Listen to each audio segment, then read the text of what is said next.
The ജേർണലിസ്റ്റിലേക്ക് Rahul മാങ്കൂട്ടത്തിന് ശേഷം ഷാഫി പറമ്പിൽ. രാഹുൽ മാങ്കൂട്ടത്തിനേക്കാൾ ക്രൂരൻ ഷാഫി പറമ്പിൽ. രാഹുൽ മാങ്കൂട്ടത്തിനേക്കാൾ വലിയ ശിക്ഷ അനുഭവിക്കാൻ പോകുന്നതും ഹെഡ് മാസ്റ്ററായ ഷാഫി പറമ്പിൽ. ഇങ്ങനെയാണ് കഴിഞ്ഞ കുറേ മണിക്കൂറുകളായിട്ട് CPM കേന്ദ്രങ്ങളും BJP കേന്ദ്രങ്ങളും മത്സരിച്ച് പ്രചരിപ്പിച്ചുകൊണ്ടിരിക്കുന്ന ഒരു പ്രചാരണ വിഷയം. അതായത് തെരഞ്ഞെടുപ്പിൽ വേറൊരു പ്രചാരണ വിഷയവും വേണ്ട, അല്ലെങ്കിൽ വേറൊരു പ്രചാരണ വിഷയവും ഞങ്ങൾക്ക് ചർച്ച ചെയ്യാനില്ല. രാഹുൽ മാങ്കൂട്ടത്തിൽ തന്നെ ധാരാളമല്ലേ ഗർഭക്കഥകളും പീഡനക്കഥകളും പെണ്ണുകഥകളും ഒക്കെയല്ലേ നമ്മുടെ ഇഷ്ട വിഷയം എന്ന മട്ടിലാണ് CPM ഇപ്പോൾ തെരഞ്ഞെടുപ്പ് പ്രചാരണങ്ങൾ നടത്തിക്കൊണ്ടിരിക്കുന്നത്. സകലയിടത്തും രാഹുൽ മാങ്കൂട്ടത്തിലും പീഡനവുമാണ്. വേറെ വലിയ വിഷയങ്ങളെക്കുറിച്ച്, പ്രത്യേകിച്ച് ശബരിമല വിഷയത്തിൽ ഒരു ഡിഫൻസ് എടുക്കാൻ പോലും CPM തെരഞ്ഞെടുപ്പ് പ്രചാരണ രംഗത്ത് തയ്യാറല്ല. BJP ആകട്ടെ ശബരിമല വിഷയമൊക്കെ മാറ്റിവെച്ച് CPMൻ്റെ കൂടെ രാഹുലിനെ അടിക്കാൻ, കോൺഗ്രസിനെ തീർക്കാൻ രംഗത്തിറങ്ങിക്കൊണ്ടിരിക്കുന്ന സവിശേഷമായ കാഴ്ചയും CJP എന്ന കോണ്ടെക്സ്റ്റിൽ വേണമെങ്കിൽ രാഷ്ട്രീയ നിരീക്ഷകർക്ക്, വിമർശകർക്ക്, കോൺഗ്രസ്സുകാർക്ക്, ലീഗുകാർക്കൊക്കെ കാണാവുന്നതാണ്. എന്തായാലും ഷാഫി പറമ്പിലാണ് അടുത്ത ലക്ഷ്യം എന്നും അതുവഴി VD സതീശൻ്റെ അന്ത്യമായിരിക്കുമെന്നും P സരിൻ എന്ന മുൻ KPCC ഡിജിറ്റൽ മീഡിയ സെല്ലിൻ്റെ അധ്യക്ഷൻ, അല്ലെങ്കിൽ അതിൻ്റെ ചുമതലക്കാരൻ, ഇപ്പോൾ CPMൻ്റെ പാലക്കാട്ടെ തോറ്റ സ്ഥാനാർത്ഥി വ്യക്തമാക്കിയിട്ടുണ്ട്. അത് നമ്മൾ കണ്ടതാണ്. അപ്പോൾ ലക്ഷ്യം വ്യക്തമാണ്. ഷാഫിയാണ് അടുത്ത ഇര. അത് നിയമസഭാ തെരഞ്ഞെടുപ്പിന് മുന്നോടിയായിട്ടായിരിക്കും ആ അടി വരിക. ഒരു മാർച്ച് മാസത്തിലായിരിക്കും അത് പ്രതീക്ഷിക്കുന്നത്. എന്തായാലും അതിനു മുമ്പ് തന്നെ ഇതൊക്കെ തിരിച്ചറിഞ്ഞുകൊണ്ട് നല്ല നിലയ്ക്ക് തിരിച്ചടിക്കാനുള്ള സന്നാഹങ്ങൾ, അത് നമ്മൾ വിചാരിക്കുന്ന സന്നാഹങ്ങളൊന്നുമില്ല, വലിയ സന്നാഹങ്ങളുമായിട്ട് ഷാഫി പറമ്പിൽ തിരിച്ചടി ഒരു അറ്റത്ത് നിന്ന് തുടങ്ങിയിരിക്കുകയാണ്. ആ തിരിച്ചടി എങ്ങനെയാണ്, ഏത് രീതിയിലാണ് എന്നാണ് ഞാൻ ഈ വീഡിയോയിൽ പറയുന്നത്. അതിനു മുമ്പ് സോഷ്യൽ മീഡിയയിൽ ഇപ്പോൾ പ്രചരിച്ചു കൊണ്ടിരിക്കുന്ന ഒരു ഓഡിയോ ക്ലിപ്പുണ്ട്. അതായത് എന്തുകൊണ്ട് CPM ഷാഫിയെ ഭയക്കുന്നു, എന്തിന് CPM ഷാഫിയെ ഇല്ലാതാക്കുന്നു എന്നത് സംബന്ധിച്ച് ചെറിയൊരു ഓഡിയോ ക്ലിപ്പാണ്. അതൊന്ന് കേട്ടിട്ട് നമുക്ക് ഈ വിഷയം സംസാരിച്ചാൽ അത് പൂർണ്ണമാകുമെന്ന് എനിക്ക് തോന്നുന്നു. നമുക്ക് അതൊന്ന് കേൾക്കാം. CPMന്റെ ശത്രു എന്ന് പറയുന്നത് CPM വളരെ ജാഗ്രതയോടുകൂടി നോക്കുകയും CPM കിട്ടുന്ന ഒരു അവസരത്തിൽ പണിയാനായിട്ടിരിക്കുകയും ചെയ്യുന്ന ഒരാളാണ് ഷാഫി. കാരണം ഷാഫിക്ക് മലബാറിലുള്ള ജനസമ്മതി CPMനെ വല്ലാതെ അലട്ടുന്നുണ്ട്. കാരണം ഷാഫി കിട്ടിയ 1.5 ലക്ഷം വോട്ടെന്ന് പറയുന്നത് CPMന്റെ സകല മോഹങ്ങളെ തകർത്താണ്. 1.5 ലക്ഷം വോട്ടിന്റെ ഭൂരിപക്ഷം. 1.5 ലക്ഷം വോട്ടിന്റെ ഭൂരിപക്ഷം. പ്രത്യേകിച്ച് KK ശൈലജയെ പോലെ ഒരാളെ അത്രയ്ക്ക് CPMന്റെ ഒരു സ്റ്റാർ കാൻഡിഡേറ്റ് ആയിരുന്നു. ആ കാൻഡിഡേറ്റ് വലിയ കോവിഡ് കാലത്തെ വലിയ ഒരു പരിവേഷത്തിലൊക്കെ മത്സരിക്കാൻ വന്ന ഒരാളിനെ ആടി മൂടി തകർത്ത് കളയുന്ന രീതിയിലേക്കാണ് അത് കൊണ്ടുപോയത്. വടകരയിൽ നിന്ന് രണ്ടാമത്തെ തോൽവിയാണ്. P ജയരാജനെ പോലെ ഒരു CPMന്റെ ഹാർഡ് കോർ നേതാവ് വന്നിട്ട് പോലും 1 ലക്ഷം വോട്ടിന് തോറ്റുപോയി. തൊട്ടു പിന്നാലെ വന്ന KK ശൈലജയ്ക്കും അതിനേക്കാട്ടിൽ മാരകമായ തോൽവിയാണ് സംഭവിക്കുകയൊക്കെ ചെയ്തത്. അപ്പം രാഹുൽ മാങ്കൂട്ടത്തിനേക്കാട്ടിൽ CPM ഭയപ്പെടുന്നത് ഷാഫി പറമ്പലിലെ ഒരു കരിഷ്മ, ഷാഫി പറമ്പലിലെ ജനങ്ങളുടെ ഇടയിലെ സ്വാധീനം, അയാൾക്കുള്ള ഒരു സെലിബ്രിറ്റി സ്റ്റാറ്റസ്, അയാളുടെ ഒരു സെക്യുലർ ഇമേജ്, ഇത് വല്ലാതെ CPMനെ ഭയപ്പെടും. പ്രത്യേകിച്ച് മുസ്ലിം ജനസാമാന്യത്തിനിടയിലേക്ക് ഷാഫി പറമ്പിലിൽ ഉള്ള സ്വാധീനം, അതായത് ആര്യാട മുഹമ്മദ്, MI ഷാനവാസ്, ഇങ്ങനെയുള്ള മലബാറിൽ വന്ന നേതാക്കന്മാരെക്കാട്ടിലും കൂടുതൽ യുവതലമുറയും അതുപോലെ തന്നെ മധ്യനിരയും ഒക്കെ തന്നെ ആകർഷിക്കാൻ കഴിയുന്ന ഒരു പരിവേഷം, ഒരു നേതൃപരിവേഷം ഷാഫിക്കുണ്ട് എന്നുള്ളത് CPMനെ അസ്വസ്ഥപ്പെടുന്നുണ്ട്. അതുകൊണ്ട് തന്നെയാണ് അവർ ഷാഫി ഏറ്റവും അവൈലബിൾ ആയുള്ള സമയത്തേക്ക് കൂട്ടാനായിട്ട് നോക്കുന്നത്. പിന്നെ തന്നെയല്ല, ഷാഫിക്ക് ഇപ്പോൾ ദേശീയ തലത്തിലേക്ക് ഒരു വലിയൊരു ഇമേജ് മേക്ക് ഓവർ ഉണ്ടായിട്ടുണ്ട്. പ്രത്യേകിച്ച് കോൺഗ്രസിൻ്റെ ഇപ്പോഴത്തെ പുതിയ ഒരു നേതൃനിരയിലേക്ക് ഉയർന്നു വരുന്ന ഒരു നേതാവാണ്. പാർലമെൻറ്റിലൊക്കെ തന്നെ വളരെ സീരിയസ് ആയിട്ട് സംസാരിക്കുന്നുണ്ട്. അതേപോലെ തന്നെ കോൺഗ്രസിൻ്റെ ഒരു മുസ്ലിം ഫേസ് ആയിട്ട് തന്നെ ഒരു വിദ്യാഭ്യാസമുള്ള, സ്വാധീനമുള്ള ഒരു ചെറുപ്പക്കാരൻ എന്നുള്ളതിൽ അവരും ഹൈക്കമാൻഡും വളർത്താനായിട്ട് ശ്രമിക്കുന്നു. കേരളത്തിൽ തന്നെ അയക്ക് സ്വാഭാവികമായി കിട്ടുന്ന ഒരു സ്പേസ് ഉണ്ട് താനും, അത് ഉപയോഗിക്കുന്നു എന്നുള്ളത്. നോക്കുക, ഇവിടെ ഷാഫി പറമ്പിൽ എന്ന നേതാവിനെ CPM BJP ടാർഗറ്റ് ചെയ്യുന്ന കാരണങ്ങൾ വ്യക്തമായി കഴിഞ്ഞു.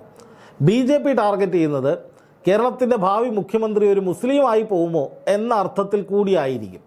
എന്ന് മാത്രമല്ല, കേരളത്തിൽ നിന്ന് വളർന്നു വരുന്നൊരു ദേശീയ നേതാവ്, മുസ്ലിം കമ്മ്യൂണിറ്റി അടക്കം വലിയ തോതിൽ മുന്നിൽ നിർത്തുന്നൊരു നേതാവ്, അതായത് ഷാഫി പറമ്പിൽ വർഗീയവാദിയാണെന്നുള്ളതല്ല ഇതിൻ്റെ അർത്ഥം, മറിച്ച് മുസ്ലിം കമ്മ്യൂണിറ്റിയിൽ വലിയ ആവേശമുണ്ടാക്കുന്ന ഒരു യുവാവ്, അതുപോലെ തന്നെ മറ്റ് കമ്മ്യൂണിറ്റികളിലും, ഹൈന്ദവ കമ്മ്യൂണിറ്റിയിലും ക്രിസ്ത്യൻ കമ്മ്യൂണിറ്റിയിലും ഒക്കെ അവൻ അതുപോലെ തന്നെ സ്വീകരിക്കപ്പെടുന്നു. അതാണ് അതിൻ്റെ ഏറ്റവും വലിയ ഹൈലൈറ്റ്. ഇപ്പോൾ നമ്മൾ വോട്ട് രാഷ്ട്രീയം ചർച്ച ചെയ്യുമ്പോൾ എപ്പോഴും ഹിന്ദു സ്ഥാനാർത്ഥി, ഈഴവ സ്ഥാനാർത്ഥി, നായർ സ്ഥാനാർത്ഥി, മുസ്ലിം സ്ഥാനാർത്ഥി എന്നൊക്കെ ഇങ്ങനെ പറയുമല്ലോ. ഇപ്പോൾ ഈ അടുത്ത് BJP പോലും നിങ്ങൾക്ക് മുസ്ലിം മന്ത്രിയെ തരാത്തത് നിങ്ങൾ മുസ്ലിങ്ങൾ BJPക്ക് വോട്ട് ചെയ്യാത്തത് കൊണ്ടാണ് എന്ന രീതിയിൽ സംസാരിച്ചിരുന്നു.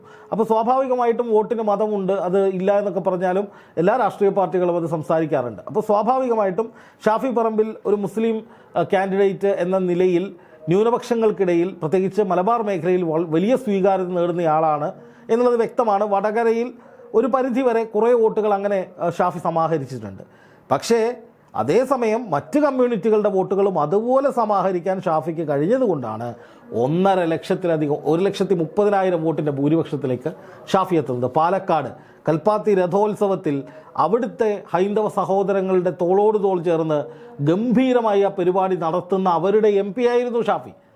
അപ്പോൾ മതപരമായി എന്തെങ്കിലും തീവ്രത പറഞ്ഞ് വിജയിച്ച് കയറേണ്ട സാഹചര്യം ഷാഫിക്കില്ല. എല്ലാവരും അയാൾക്ക് ഒരുപോലെയാണ്, അയാളോട് എല്ലാവരും ഒരുപോലെയാണ്. അതാണ് വടകരയിൽ ഉൾപ്പെടെ കണ്ടത്. എന്തായാലും അത് CPMന് വലിയ ഭീതി ഉണ്ടാക്കുന്നുണ്ട്. കാരണം മുസ്ലിം ബെൽറ്റിൽ CPMന് സ്വീകാര്യത കുറയുകയാണ്. ഇതൊരു യാഥാർത്ഥ്യമാണ്.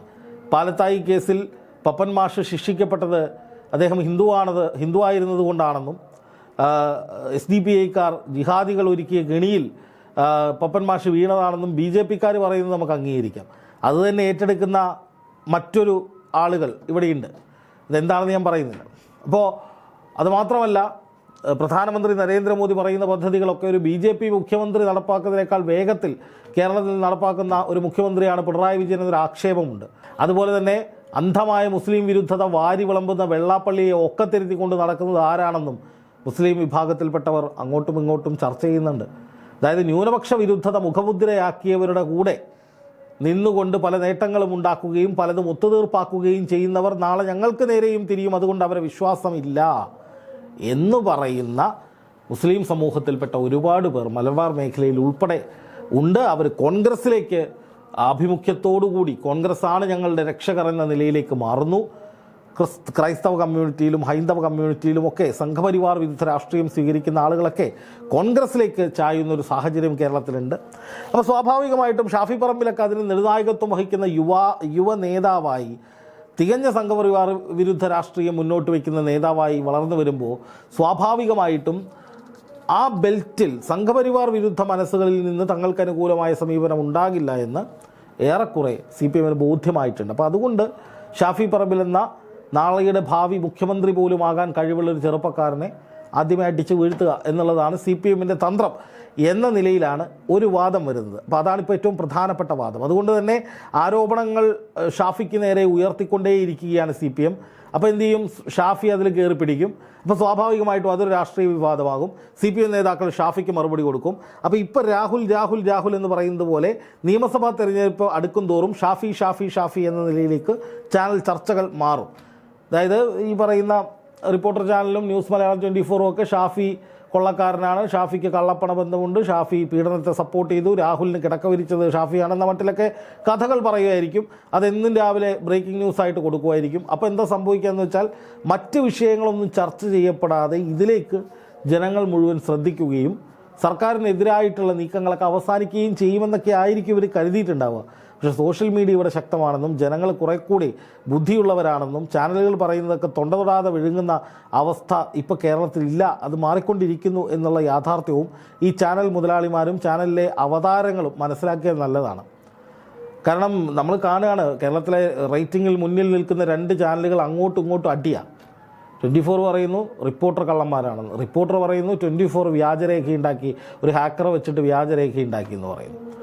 അപ്പോൾ 2 പേരും അങ്ങോട്ടും ഇങ്ങോട്ടും കള്ളന്മാരാണെന്ന് ആരോപിക്കുമ്പോൾ ഇത് കാണുന്ന ജനങ്ങൾ ഇവരുടെ വിശ്വാസ്യതയെക്കുറിച്ച് ഓർത്ത് അന്തം വിട്ടാൽ ഇതെന്ത് വിശ്വാസ്യതയാണ് ഇവർക്കുള്ളതെന്ന് ചോദിച്ചാൽ കള്ളന്മാർ നയിക്കുന്ന ചാനലുകളാണല്ലോ ചുറ്റും ഈശ്വര എന്ന് പറഞ്ഞാൽ അതിനെ തെറ്റു പറയാൻ പറ്റുമോ? അപ്പോൾ അതാണ് ചാനലുകളെ വിശ്വസിക്കുന്ന കാലമൊക്കെ കഴിഞ്ഞുകൊണ്ടിരിക്കുന്നു. അപ്പോൾ ഷാഫി പറമ്പിലിനെതിരെ വലിയ തോതിലുള്ള ആരോപണങ്ങൾ വരുമ്പോൾ സ്വാഭാവികമായിട്ടും എല്ലാവരും വിചാരിക്കുക ഷാഫി അതിൽ കയറി പിടിക്കും, അത് വിവാദമാവുന്ന. പക്ഷെ ഷാഫി എന്തിനാ പിടിക്കുന്നതെന്ന് ഒന്ന് കണ്ടു നോക്കിയേ. അങ്ങനെ ക്യൂ നിന്ന് 18ാം പടി ചവിട്ടി അയ്യനെ കാണാൻ ചിലപ്പോ 30 സെക്കൻഡാണ് അത്ര ചിലപ്പോ ഒരു അവസരം കിട്ടുക. അപ്പത്തേക്കും അടുത്ത ആള് വരുന്ന പറയും.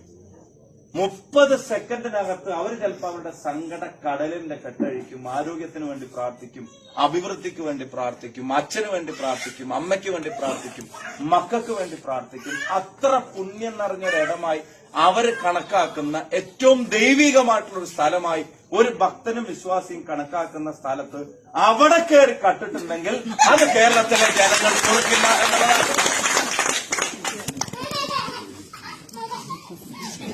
അല്ല, ചിരിക്കാന്ന് പറഞ്ഞാല് നോക്കുക, ഒരു ഹൈന്ദവ വിശ്വാസിക്ക് വേണ്ടി, അയ്യപ്പ ഭക്തന് വേണ്ടി അതേ സ്പിരിറ്റോടെ വാദിക്കുന്ന, അവർക്ക് വേണ്ടി മുന്നിലുണ്ടാകുമെന്ന് പ്രഖ്യാപിക്കുന്ന ഷാഫി പറമ്പിലിനെയാണ്, ഈ ഷാഫി പറമ്പിലിനെയാണ് വർഗീയവാദിയായും പീഡകനെ സംരക്ഷിക്കുന്നവനായും ഒക്കെ ചിത്രീകരിക്കുന്നത്. മാധ്യമങ്ങൾ അതിനുള്ള ശ്രമമാണ്. രാഹുൽ ഏകദേശം തീരുമാനമായി, അപ്പോൾ അത് കഴിഞ്ഞ് ഷാഫിയിലേക്ക് എന്ന് പറഞ്ഞ് ഇറങ്ങുകയാണ്. പക്ഷേ ഇവിടെ ഷാഫി പറമ്പിൽ എന്താ ചെയ്യുന്നത്? ആ ചൂണ്ടയിലൊന്നും കൊളുത്തുന്നില്ല.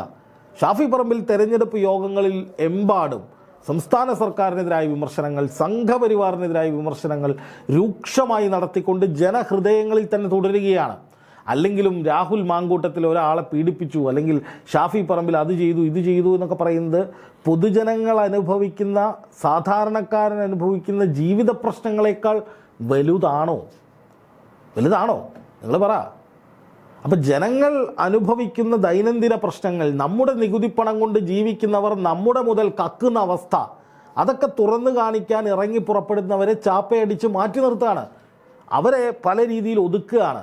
ഇങ്ങനെയുള്ള ചർച്ചകൾ പോലും ഇവിടെ വേണ്ട എന്നവർ തീരുമാനിക്കുകയാണ്. അതിന് ചാനലുകളെ വിലക്കെടുക്കുകയാണ്, ചാനലുകൾ അതനുസരിച്ച് വളഞ്ഞു നിൽക്കുകയാണ്. അതല്ലേ ഇവിടുത്തെ സാഹചര്യം എന്ന് ആലോചിച്ച് നോക്കൂ. നിങ്ങളുടെ അഭിപ്രായം നിങ്ങൾ പറഞ്ഞാൽ മതി. ഞാനൊരു ചോദ്യം ഉന്നയിക്കുകയാണ്. അങ്ങനെ തോന്നുന്നുണ്ടെങ്കിൽ നിങ്ങൾ ഒന്ന് കമൻറ്റ് ചെയ്യൂ. എന്താണ് ഈ വിഷയത്തിൽ നിങ്ങൾക്ക് പറയാനുള്ളത്? ഇപ്പോൾ ഷാഫി പറമ്പിലിനെ വേട്ടയാടുന്നു, എന്തിൻ്റെ അടിസ്ഥാനത്തിലാണ്? ആരോ എന്തൊക്കെയോ കഥകൾ പറയുന്നു, അതിനൊന്നും തെളിവില്ല, ഒന്നുമില്ല. പക്ഷെ ഷാഫിയെ തീർക്കുമെന്ന നിലയിൽ നിരവധി പ്രചാരണങ്ങൾ ഇവിടെ നടക്കുന്നുണ്ട്.